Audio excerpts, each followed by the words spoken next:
Tattoos. I want to talk about tattoos. Let's talk about tats, baby. Let's talk about you and me. Tattoos, on a serious note. Tattoos are a very controversial topic when it comes to women in particular. I mean, you hear guys saying things like, tattoos on a woman is a red flag. This is a red flag. That's a red flag. Holy cow. And so I just want to play devil's advocate a little bit. Now, I understand when people say stigmas are a stigma for a reason. They're basically saying there's a general pattern when it comes to women and tattoos. There's a general behavior that you just can't ignore. That's undeniable, similar to the whole septum nose ring thing. They say when you see a woman with the septum nose ring, head for the hills. And to an extent, I get it when they say stigmas are a stigma for a reason. But I also try to keep in mind that exceptions also exist as well. And I try to be open to exceptions when I run into them. And like I said, I want to play devil's advocate a little bit when it comes to tattoos. Now, traditionally, if you think about it, yes, men typically had them. And guys, they say, oh, tattoos are masculine and stuff like that. That's why they don't like women with tattoos. But not all men had tattoos back in the day. Traditionally, tattoos were associated with criminality.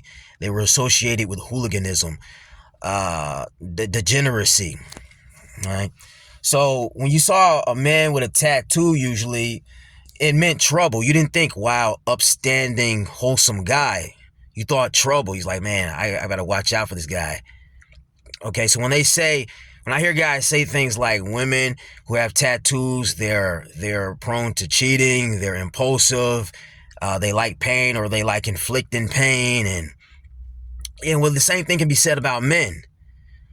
The pendulum swings both ways when it comes to tattoos on men and women. I mean, think about it.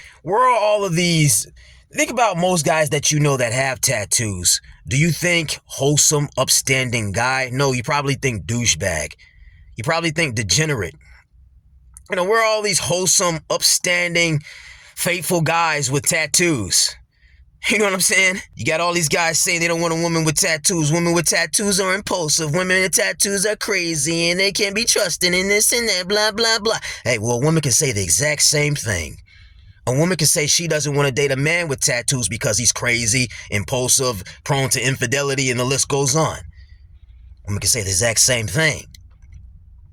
So it's really interesting to me. I mean, when it comes to tattoos, I try to look at the gray area on the issue.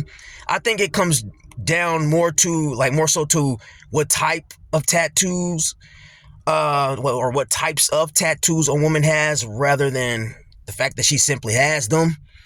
Because, like, for example, if I see somebody rocking a swastika or something, I'm like, okay, man, yeah, people are going to think something. You're going to be judged. That's a bold statement right there. So I should get the fuck away from me. I'm going to stay away from this person. But, not all tattoos are that extreme. Some tattoos are more like neutral, So my point is, I don't think it's necessarily a red flag, or at least grounds to just say, oh man, I would not deal with somebody at all who has tattoos. Like, get away from me. I think that's a bit. I kind of look at it like scapegoating. The whole tattoo thing is similar to scapegoating.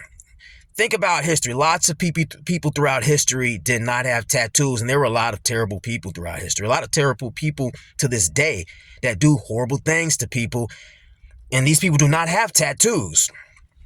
We have people behind genocide when it comes to other countries and stuff. Let's throw out a name right now, Vladimir Putin, right? Most people would say Vladimir Putin is doing some pretty terrible things over there in Russia and to the Ukrainians and stuff. Vladimir Putin doesn't have tattoos. A lot of those Russians don't have tattoos. That's all in the military. They're not lathered in tattoos and stuff.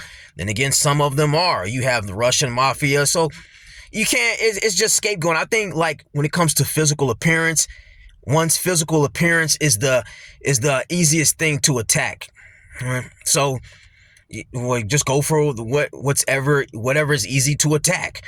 But if you analyze history, most of the craziest people on the planet looked very normal. I'm gonna quote that. Plain Jane, clean cut. Like Ted Bundy didn't have any tattoos.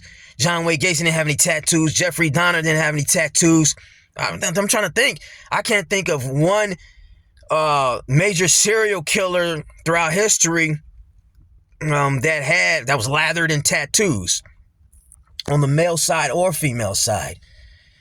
So and as well as you have a lot of people who do not have tattoos, who cheat, who are impulsive, who can't be trusted. So it goes both ways. So I really do try to see the gray area when it comes to the tattoo stuff. So I guess it begs the question of where do we go from here? Are we going to uphold the traditional stigma associated with tattoos? Or are we going to acknowledge that culture changes and perceptions change, and that tattoos are also a form of harmless self-expression? Are we going to highlight the importance of being able to discern between a red flag and a harmless form of artistic expression?